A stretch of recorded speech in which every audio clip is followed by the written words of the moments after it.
Hi ನಮಸ್ಕಾರ. ಬನ್ನಿ ಇವತ್ತು ನಮ್ಮ ಇಲ್ಲಿ 3 ತಲೆಮಾರಿಂದನೂ ಮಾಡ್ಕೊಂಡು ಬಂದಿರೋಂಥ ಒಂದು ಒಳ್ಳೆ ಬೇಳೆ ಸಾರು ಹೇಳ್ಕೊಡ್ತೀನಿ. ಏನಕ್ಕೆ 3 ತಲೆಮಾರು ಅಂತ ಹೇಳಿದೆ ಅಂತಾನ, ಇದು ನಂಗೆ ನಮ್ಮ ಅತ್ತೆ ಹೇಳ್ಕೊಟ್ಟಿದ್ದು. ನಮ್ಮ ಅತ್ತೆಗೆ ಅವ್ರ ಅತ್ತೆ ಹೇಳ್ಕೊಟ್ಟಿದೆ ಅಂತೆ. ಬಿಸಿ ಅನ್ನೋ ಜೊತೆ ತಿಂತಾ ಇದ್ದರೆ ಮಾತ್ರ 2 ಹೊಟ್ಟೆ ರೀ.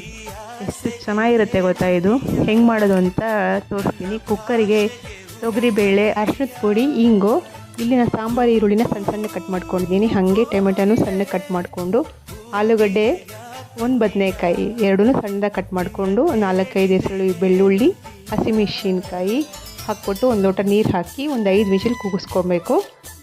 ಇದು ಬಂದು ಟ್ರೆಡಿಷನಲ್ ಆಗಿ ಬೇಳೆ ಮಸಿಯುವಂಥ ಪಾಟು.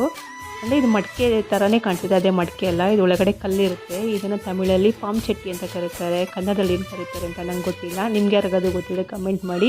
ಇದಕ್ಕೆ ಕೂಗಿಸಿರೋವಂಥ ಬೇಳೆ ಎಲ್ಲ ಹಾಕ್ಕೊಂಡು ಸ್ವಲ್ಪ ಉಪ್ಪು, ಹುಣಸೆಹಣ್ಣು ಹಾಕಿ ಚೆನ್ನಾಗಿ ಮ್ಯಾಶ್ ಮಾಡ್ಕೋಬೇಕು. ಇದರಲ್ಲೇ ನೀಟಾಗಿ ಮ್ಯಾಶ್ ಆಗುತ್ತೆ. 2 ಕುದಿ ಬಂದಮೇಲೆ ತುಪ್ಪದಲ್ಲಿ ಒಗ್ಗರಣೆ ಕೊಟ್ಕೊಬೇಕು. ಏನಿಲ್ಲ, ಕರಿಬೇವು ಸೊಪ್ಪು, ಒಣಮೆಣಸಿನಕಾಯಿ ಹಾಕಿ